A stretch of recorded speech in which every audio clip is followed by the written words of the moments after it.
Salut à toi, c'est Johan, j'espère que tu vas bien. Aujourd'hui, je vais répondre à une question récurrente, à savoir qu'est-ce que c'est la micro-entreprise. Et justement, si tu veux devenir indépendant ou freelance, eh bien tu es au bon endroit. Donc c'est parti. Pour cela, j'ai contacté l'équipe de Freebie.me qui est justement un outil de facturation pour freelance. Et vu que c'est mon outil actuel, c'est celui que j'utilise pour justement gagner énormément de temps en comptabilité, donc parce qu'il est rapide, simple, ergonomique, etc. Et bien justement, j'ai fait appel à eux parce qu'ils ont pas mal d'articles sur le freelancing et du coup, je vais être en collaboration avec eux pour justement transformer la plupart de leurs articles en vidéo. Et justement, cette première vidéo en fait partie. Et en plus de ça, je leur ai également demandé si on avait la possibilité de proposer un code promo de par exemple moins 20% justement à l'ensemble des personnes qui suivent la chaîne Pour Toi Freelance. Et justement, c'est ce qu'ils m'ont proposé. Donc ça veut dire que n'importe quel freelance qui a envie déjà de tester l'outil, juste pour voir, eh bien, tu peux aller dans la description et tu peux tester l'outil pendant un mois gratuitement. Et si jamais ça t'intéresse, il y a également un code promo de moins 20% avec justement le code qui s'affiche et justement le lien qui est dans la description. Alors ce que tu dois tout d'abord savoir sur la micro-entreprise, c'est que pratiquement tout le monde peut en avoir une. Tout ce que tu as à faire, c'est tout simplement t'inscrire sur des sites correspondants comme Auto-entrepreneur, un service des URSSAF qui est un service gratuit, ou bien Legal Start qui est un service payant. D'ailleurs, pour ceux qui se posent la question, Auto-entrepreneur, c'est un régime et aujourd'hui, il a été remplacé par le régime micro-entrepreneur. Donc à chaque fois que vous verrez auto-entrepreneur, en fait, ça veut dire la même chose que micro-entrepreneur. Ça a juste changé de nom. Alors, auto-entrepreneur, un service des URSSAF, d'ailleurs je te laisse les liens dans la description. C'est un site où ça te permettra gratuitement de lancer ta micro-entreprise, mais tu auras toute la paperasse à faire toi-même. Alors que par exemple, Legal Start, c'est le type de service où c'est des sites qui te permettent de faire la paperasse à ta place directement, comme ça tu as beaucoup moins de travail. Donc après, c'est à toi de voir, soit tu fais du gratuit et tu gères la paperasse, soit c'est payant et tu le laisses faire pour quelqu'un d'autre. En tout cas, la micro-entreprise, c'est quand même une des entreprises la plus simple à mettre en place. Donc après, à part une pièce d'identité et d'autres types d'éléments basiques, tu peux relativement bien te débrouiller. Et une fois fait, au bout de 1 ou 2 semaines, eh bien, tu seras tout simplement inscrit en tant que micro-entrepreneur. Alors du coup, il ne te restera plus qu'à avoir le numéro SIRET qui va te permettre de facturer tes premiers clients.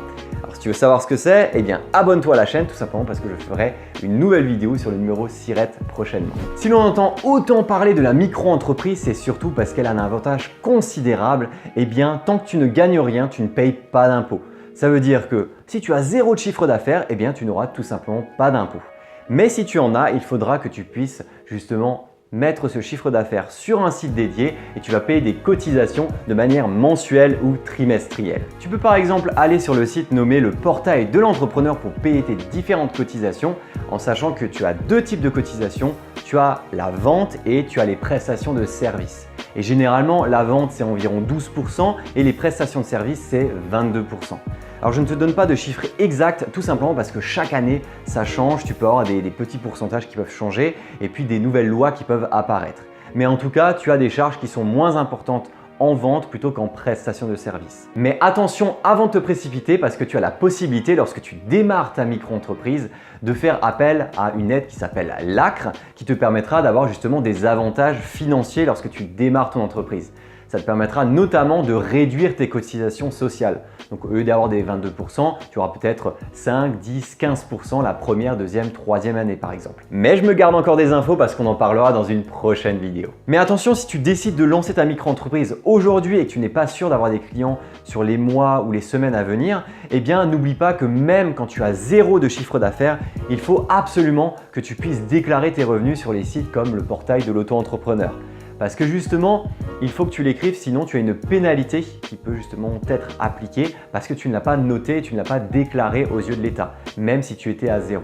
Donc fais bien attention à ça, surtout si tu es étudiant ou bien si tu n'as pas de clients pendant un long moment. Et bien entendu, si tu veux clôturer la micro-entreprise, eh bien il te suffira d'aller de nouveau sur ces sites correspondants pour pouvoir faire une cessation d'activité à l'aide d'une documentation. Alors quand je disais que pratiquement tout le monde pouvait lancer sa micro-entreprise, eh bien c'est que tout simplement que tu sois salarié, étudiant, stagiaire ou bien chômeur, eh bien tu peux lancer ta micro-entreprise. Bien entendu, il y a une grande partie de freelance qui travaillent à temps plein pour cette activité, mais la grande majorité des indépendants et des freelance, c'est tout simplement des gens qui ont un métier principal et qui utilisent l'activité de freelance en annexe, en secondaire. Donc si tu veux savoir tout simplement ce que c'est un salarié qui est à la fois freelance, c'est ce qu'on appelle un slasher, et justement réaliser une vidéo à ce sujet que je te laisse en fiche en haut à droite. Mais bien entendu, si ce statut est aussi alléchant, c'est qu'il y a également des inconvénients et pour cela, il y en a deux. Tout d'abord, il y a une limite du chiffre d'affaires à atteindre. Ça veut dire qu'une fois que tu dépasses ce chiffre d'affaires, tu ne pourras plus forcément rester en micro-entreprise.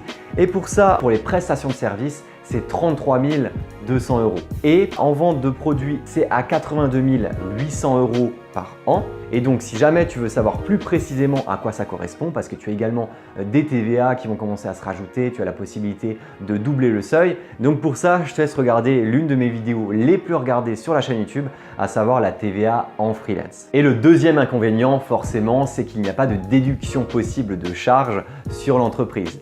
Ça veut dire que la micro-entreprise, tu vas tout simplement récupérer de l'argent, du chiffre d'affaires. Par contre, tu ne pourras pas déduire par exemple des achats pour l'entreprise de justement ce chiffre d'affaires là. Ça veut dire que c'est un peu comme si tu payais absolument tout de ta poche, que ce soit un ordinateur, des produits ou autre.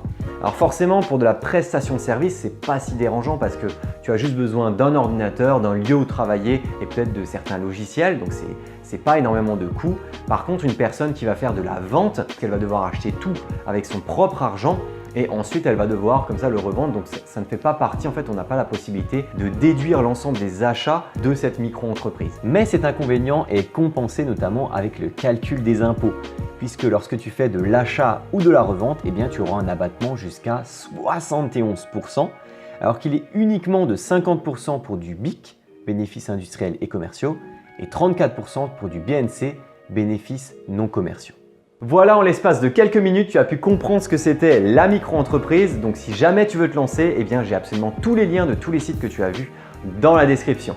Et puis en plus de ça, je vais dire merci beaucoup à Freebie.me, donc l'outil de facturation pour freelance, pour la collaboration, pour notamment les articles et également le code promo de moins 20%. Donc si jamais ça t'intéresse, n'hésite pas à aller dans la description, il y a tout ça. Ou bien si tu veux, tu peux écrire tout simplement un commentaire si jamais tu as des questions à ce niveau-là. Et puis moi, je te dis tout simplement à très bientôt pour des prochaines vidéos pour toi, freelance.